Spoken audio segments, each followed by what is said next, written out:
Hello, Vaqueros. It's DJ Fallout at the Fallout Shelter. How we doing today, folks? Well, today, as promised, we're going to be talking a little bit about veteran stories. Don't panic. Nothing horrible. Just the comic tragedy that is the veteran experience. Uh, these are the original adapters and overcomers.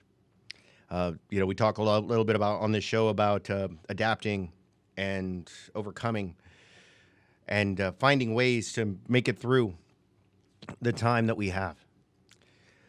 Veterans are experts at that. Okay, they make the best of the time that they have in some of the worst places in the world, and they teach us lessons on what it means to be adaptable.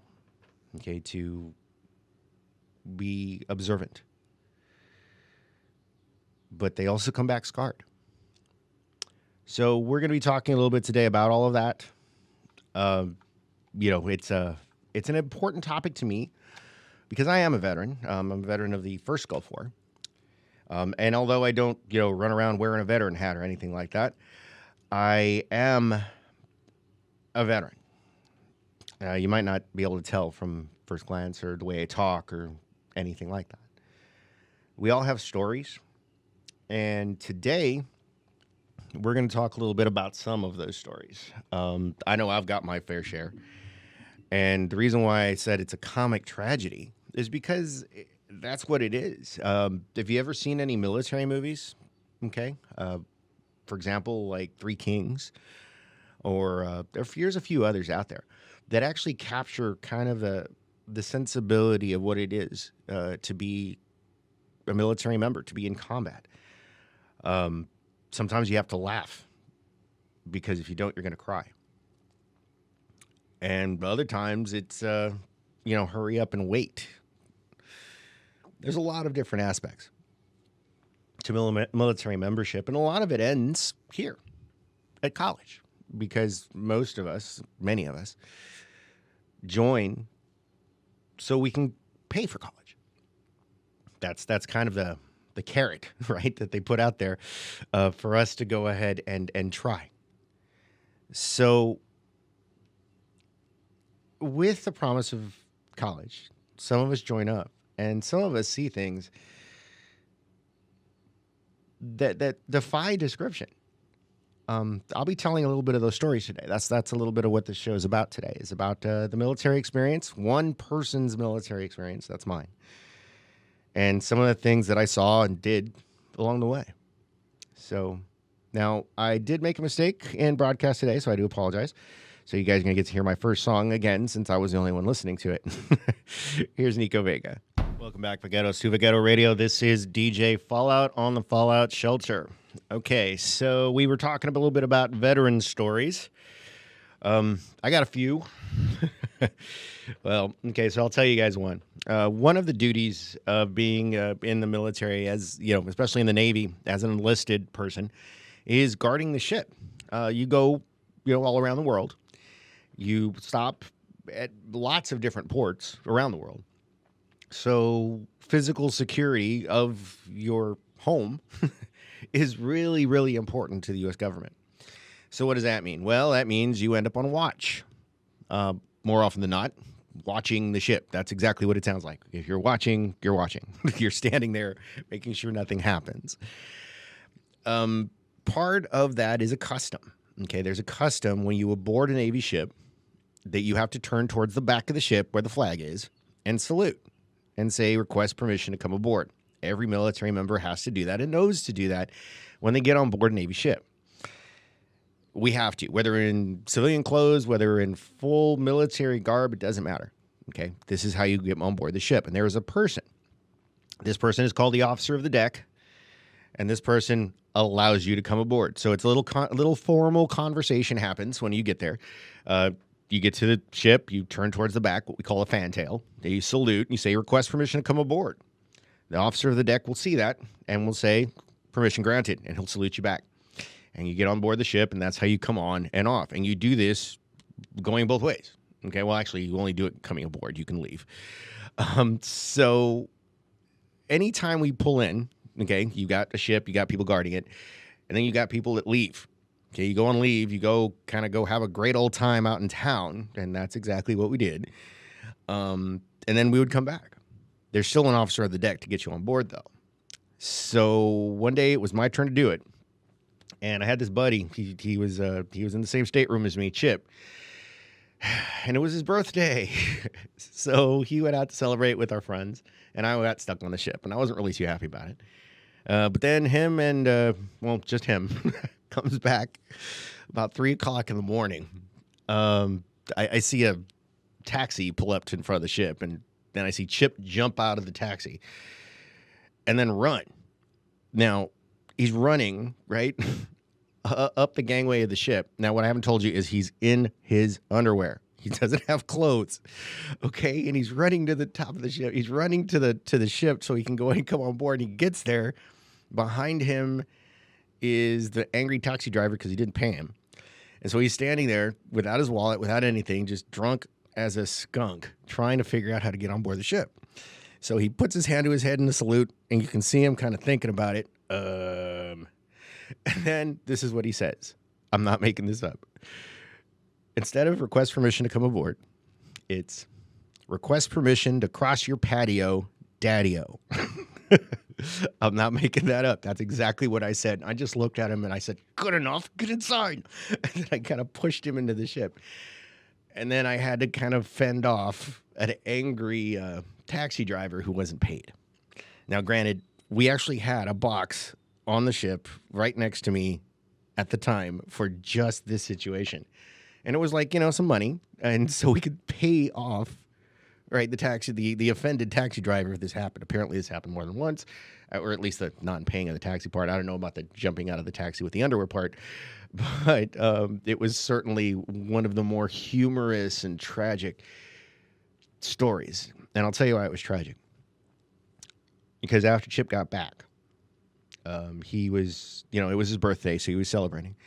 He had an emotional reaction, and he ended up in the brig. He ended up shaving his eyebrows and his head that night, and we had to put him in the brig for medical reasons.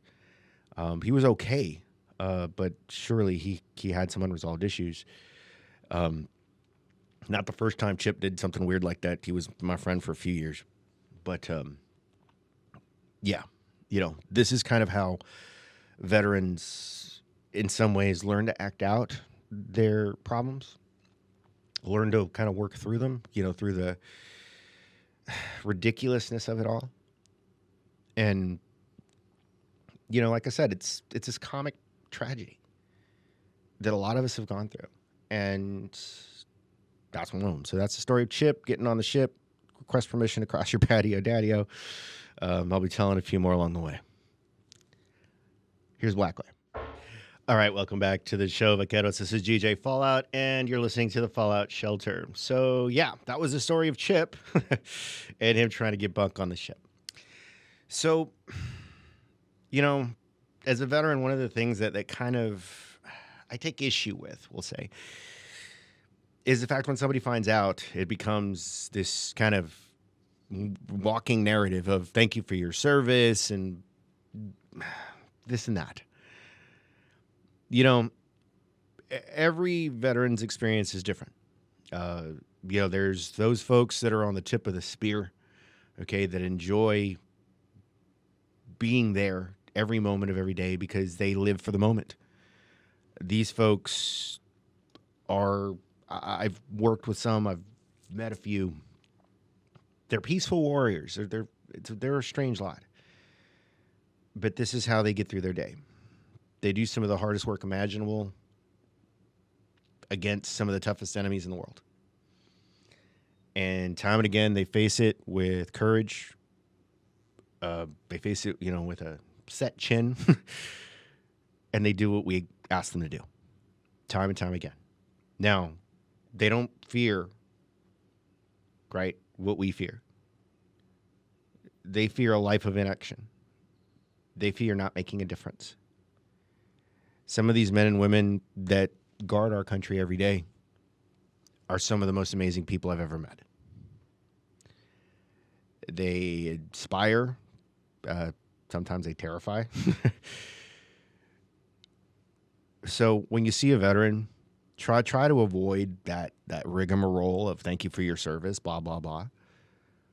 Because the stories that we have and the lives that have been lived are more nuanced than you might imagine.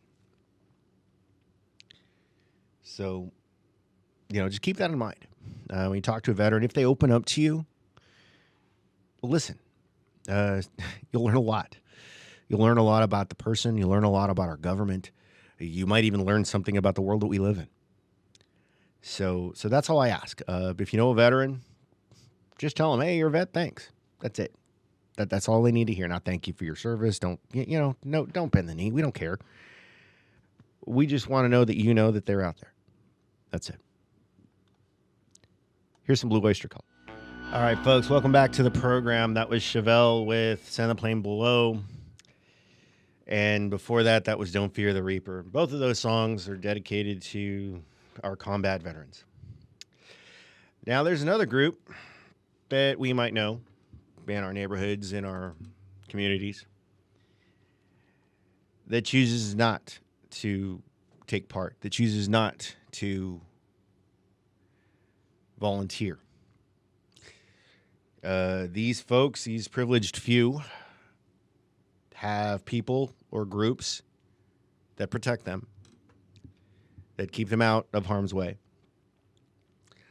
Now, I don't blame anybody that does this. I mean, if I had the ability to do that, I would keep my loved ones out of harm's way as well. But at the same time, it bodes poorly for the service itself. The service is made up of citizens, right, that choose to protect our country. We all have to kind of agree to that. But if there's folks that choose not to and let somebody else do it because, they don't have to because they have money or power, there's something wrong with that in there, because we all live here and we all live under the same virtues. We all have the same rights. So shouldn't we all stand together? It's kind of a sticking point for a lot of people. Okay, that I've never, when I was in the Navy, I never stood side by side with somebody that was independently wealthy and was just there because he wanted to be. We were all there for a reason. We understood the contract. Okay, I put my life on the line and I get college money. That's kind of how it worked for us. So when there are folks that stand on the sidelines and get deferments for bone spurs, and I'll leave it at that, that's a problem. Because any American should be allowed, right, and should be honored to put their life on the line for what we have. So it's something to think about. Okay, where do we stand on what we're going to do to help our country? Are we going to stand on the sidelines and allow our privilege to protect us, or are we going to get our hands dirty? Here's some CCR. Welcome back to the program. My name is DJ Fallout, and this is a Fallout Shelter. Okay, so that was Green Day, Welcome to Paradise. And this show has been about veterans. I told a little bit of my own personal stories. I've got more.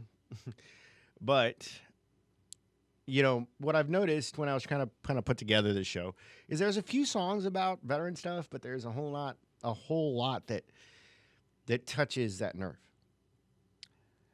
This next song certainly touches that nerve.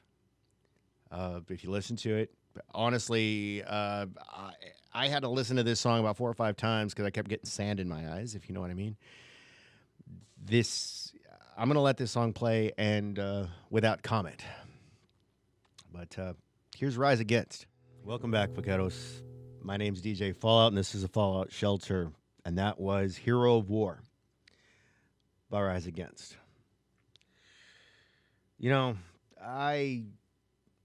That song carries so much weight for so many people. Because, like I said, there's little tiny stories that exist out there that nobody even knows about.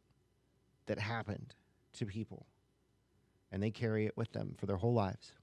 And they're not going to tell you about it. You know, it's not something that people run around talking about. But they still carry it.